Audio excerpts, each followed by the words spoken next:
हर हर महादेव। ओम काली। आदेश गुरु गोरखनाथ। तो प्रेमी भगतजनों, आज के वीडियो में हम आपको बताने वाले हैं कि ताबीज आखिर होता क्या है, इसकी शक्ति क्या है, इसको कैसे बनाया जाता है और तंत्र के ऐसे गूढ़ रहस्य जो आपको कभी पता नहीं चले होंगे। उन रहस्यों को इस वीडियो के द्वारा हम आप तक पहुंचाने वाले हैं। तो सबसे पहले हम जान लेते हैं कि ताबीज आखिर होते क्या हैं, इनका परिचय क्या है, निर्माण विधि क्या है। तो जैसा कि हम देख पा रहे हैं, ताबीज जो होते हैं, ताबीज शब्द की परिभाषा सबसे पहले जान लेते हैं। यह उर्दू का शब्द होता है। हिंदी में या फिर वैदिक भाषा में इसे हम यंत्र कहते हैं। ग्रामीण भाषा में इसे जंतर कहा जाता है।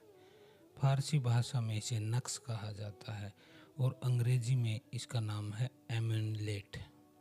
सिद्ध किए हुए मंत्रों से अभिमंत्रित यह भोजपत्र पर, जो एक प्रकार के वृक्ष की छाल होती है, या फिर कागज के टुकड़े पर विशेष प्रकार के निर्धारित जो शब्द होते हैं, अंक होते हैं, आकृतियाँ होती हैं, उनके द्वारा इसको फिर किसी विशेष धातु के खोल में बंद कर दिया जाता है।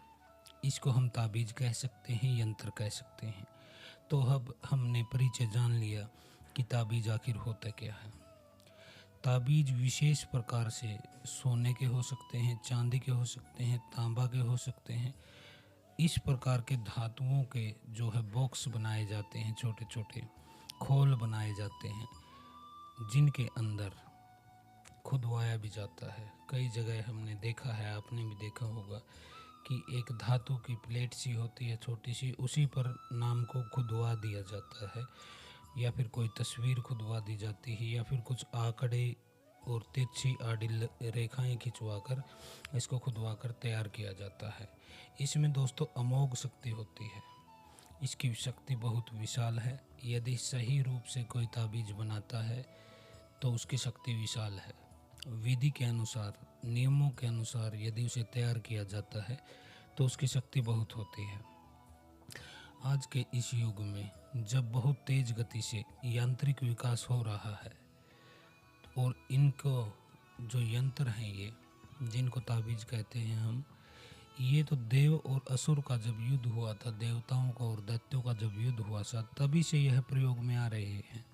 गले में इनको डालकर युद्ध करने के लिए लोग जाते थे, ताकि युद्ध में उनकी रक्षा हो सके और शत्रु पर विजय प्राप्त कर सके। ये कोई आज कोई नई बनी चीज़ नहीं है। हजारों सालों से इन यंत्रों का निर्माण हो रहा है और इनका इस्तेमाल किया जा रहा है। पहले देवताओं देवी ऐसे ऐसे यंत्रों का निर्माण करते थे जो कि शत्रु पर प्रहार करने के बाद वापस भी लौट आते थे। इनमें आप सुदर्शन चक्र का उदाहरण ले सकते हैं, अग्नि बाण का ले सकते हैं, ब्रह्म बाण का ले सकते हैं। तो इस तरह के यंत्र उस जमाने में भी बनाए जाते थे और उनका फ़ायदा लिया जाता था। अभी पिछले कुछ सदियों में हमारे वैज्ञानिक हैं जो उन्होंने परमाणु बम बनाए, हाइड्रोजन बम बनाए, ऐसे ऐसे विश्व का विनाश कर देने वाले यंत्र तैयार कर दिए, जो बिल्कुल छोटे छोटे आकार में होते हुए भी बहुत बड़ी जगह का विनाश कर सकते हैं। जैसे आपने दूसरे विश्व युद्ध में आपको पता होगा, जापान के हिरोशिमा और नागासाकी, दो शहरों पर अमेरिका ने परमाणु बम का प्रयोग किया था और दोनों ही शहर बर्बाद हो गए थे। तो इन यंत्रों को हम भौतिक यंत्रों के नाम से जानते हैं, जो संसार में बनाए जाते हैं, यहीं पर पैदा होते हैं, यहीं पर इस्तेमाल हो जाते हैं। लेकिन आज हम जिन यंत्रों और ताबीज़ों का जिक्र कर रहे हैं, उनका नाम सिद्ध यंत्र है।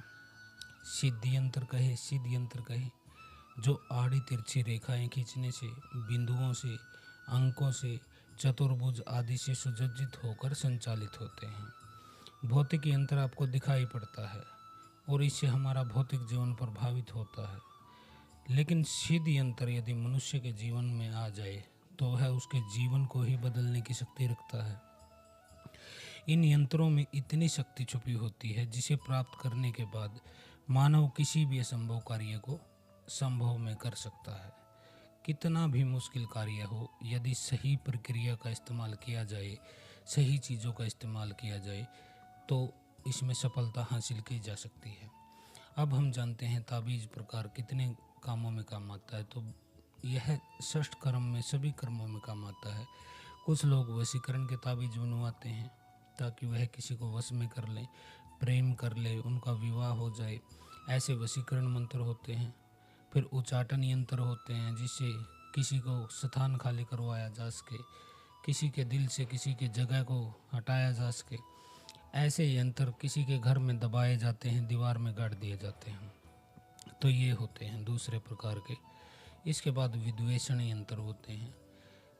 आपस में किसी का झगड़ा करवाना है तो उसमें वो प्रयोग होते हैं। इन्हें जलाया जाता है ज़्यादातर केसों में। सामने वाले की जिस पर प्रभाव करना है उसकी चीज़ों के साथ, जैसे बाल है, नाखून है, कपड़ा है, इन चीज़ों के साथ उस यंत्र को जलाया जाता है, जिससे विद्वेषण होता है। दो मित्रों में, पति पत्नी में, भाई भाई में वैर विरोध का कारण बनते हैं। इसके बाद मोहन के उद्देश्य से जो ताबीज़ बनाए जाते हैं, यंत्र बनाए जाते हैं, वह आपके अनुकूल कर देते हैं सामने वाले व्यक्ति के। जैसे आप कहीं जॉब पर जाते हैं तो बॉस को अनुकूल कर देंगे, आपके सहपाठी को अनुकूल करना है, कॉलेज में टीचर को अनुकूल करना है, अपने ससुराल में जैसे सास को अनुकूल करना है, पति को अनुकूल करना है।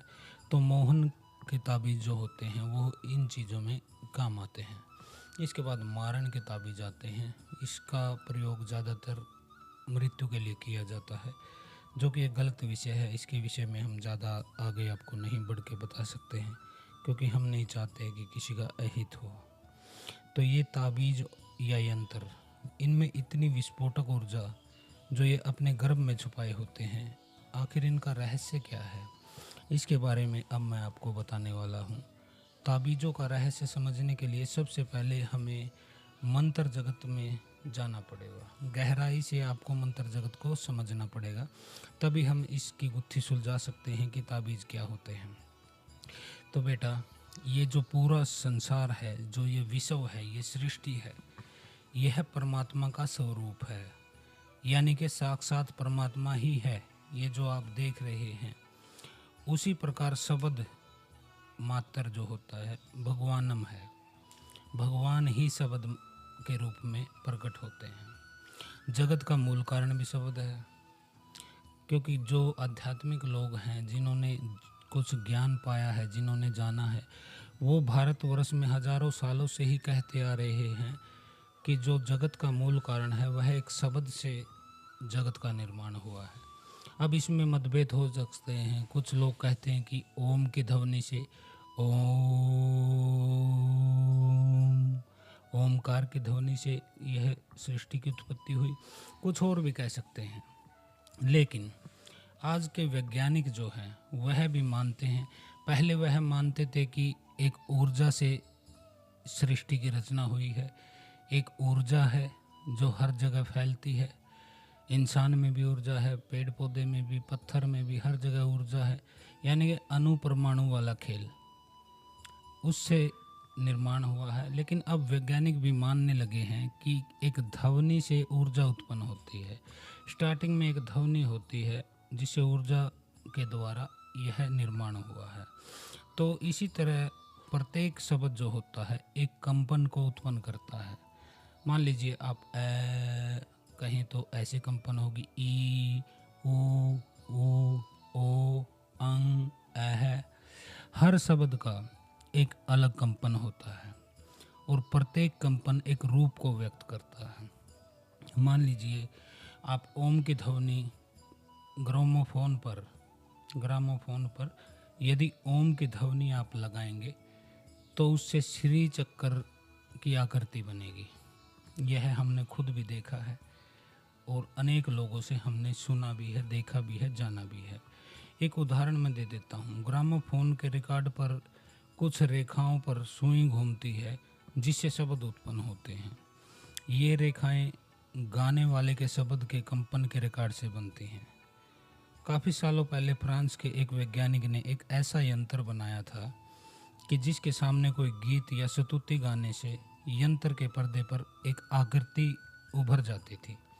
मतलब कोई गीत गाता था तो वैसी ही आकृति उसके सामने घूमने लग जाती थी। इस यंत्र को लेकर वह विश्व के अनेक देशों में गया, वहाँ उसने रिसर्च किया।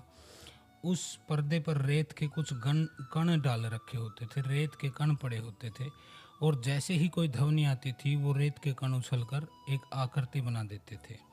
तो वह जब भारत में आया तो एक भारत के एक सज्जन उनसे मिले। उन्होंने उस यंत्र के सामने काल भैरव की स्तुति गाई। भगवान काल भैरव हैं जो, उनकी स्तुति का उसने गान किया उसके सामने। तो यंत्र के पर्दे पर रेत के कणों से काल भैरव का इमेज बन गया, यानी कि उनका रूप बन गया। तो इसका यह मतलब है कि मंत्र जो है वह शब्दों का समूह है, और मंत्र ईश्वरीय शक्ति है। यह निर्माण का मार्ग है। यह शिव शक्ति का प्रतीक है, अथवा साक्षात भगवान है। इसे गॉड कहिए, अल्लाह कहिए, जो भी आप जाने। मंत्र बिंदु से विराट की ओर ले जाता है। जैसे एक छोटा बिंदु होता है, जीरो होता है, वहाँ से वह विराट की तरफ आपको ले जाएगा, 100 पर ले जाएगा।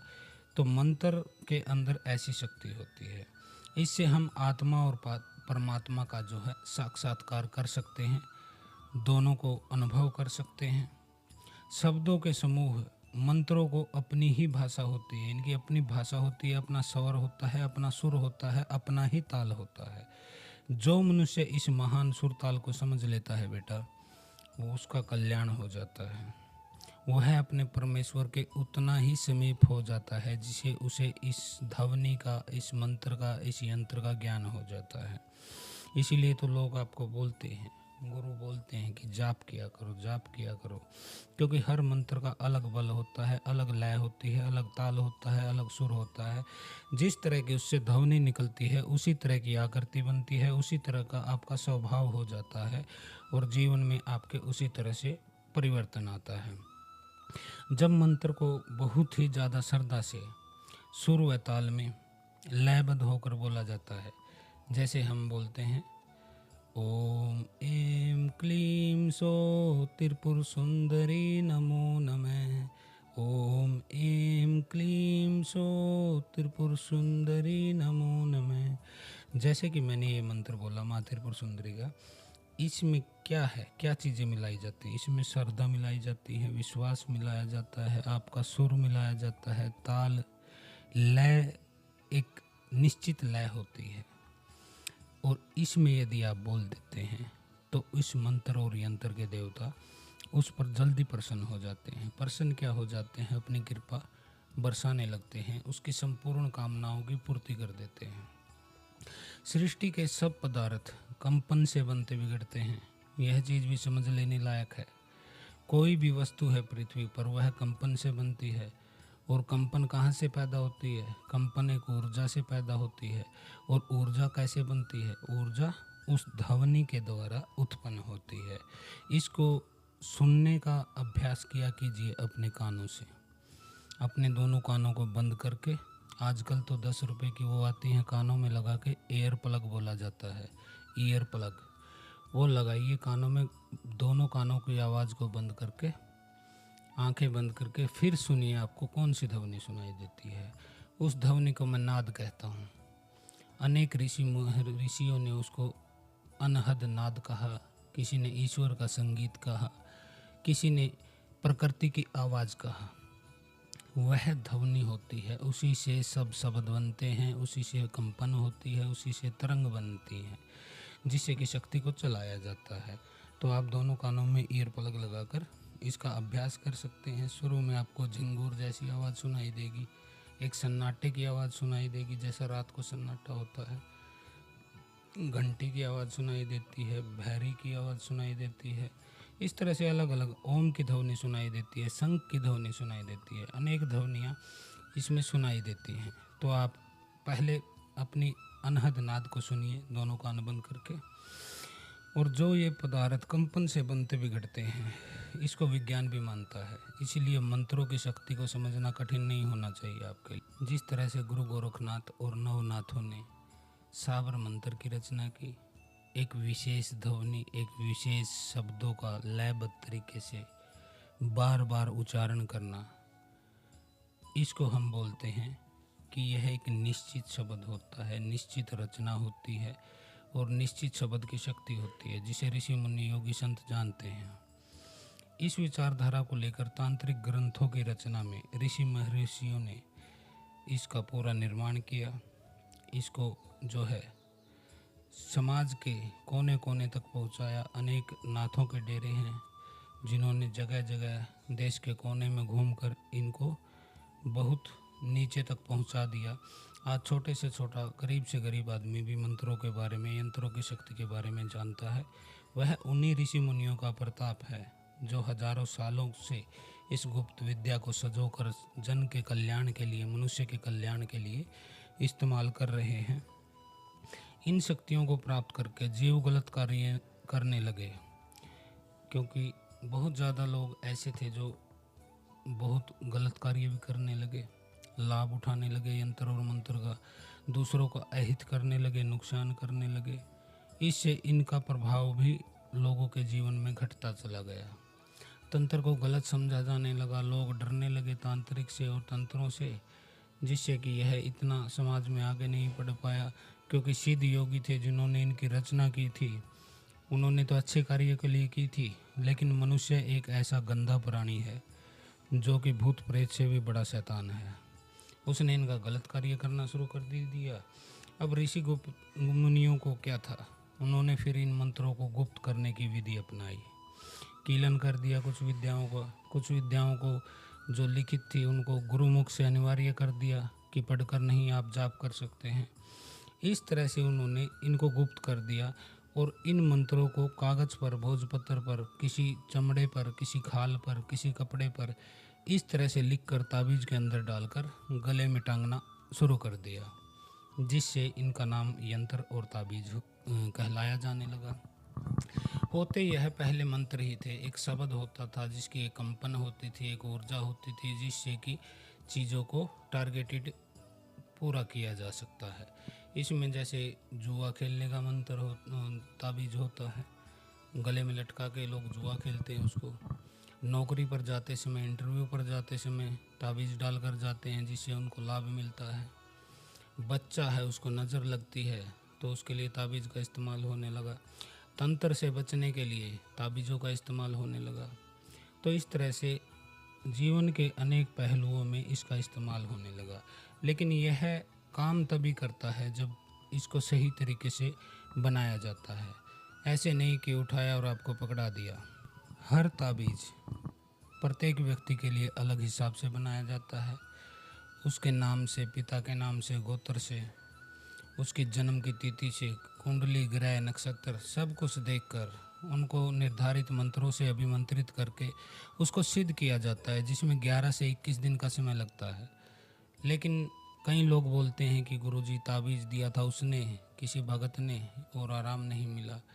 तो बेटा कुछ लोग तो अपने थैले में ताबीज़ बांध कर रखते हैं, आप आए तो निकाल के दे दिया, आपका मित्र आया तो उसको निकाल के दे दिया। वो ताबीज़ काम नहीं करते हैं। ताबीज़ को बनाने के लिए 11 दिन, 21 दिन, 51 दिन इस तरह से लगते हैं। उसको पूर्ण रूप से सिद्ध किया जाता है। पहले उसका निर्माण होता है, फिर संबंधित देवता को मंत्र के द्वारा उसको अभिमंत्रित किया जाता है। उसके पश्चात उसका दशांश हवन होता है। उसके पश्चात किसी को भोजन कराया जाता है।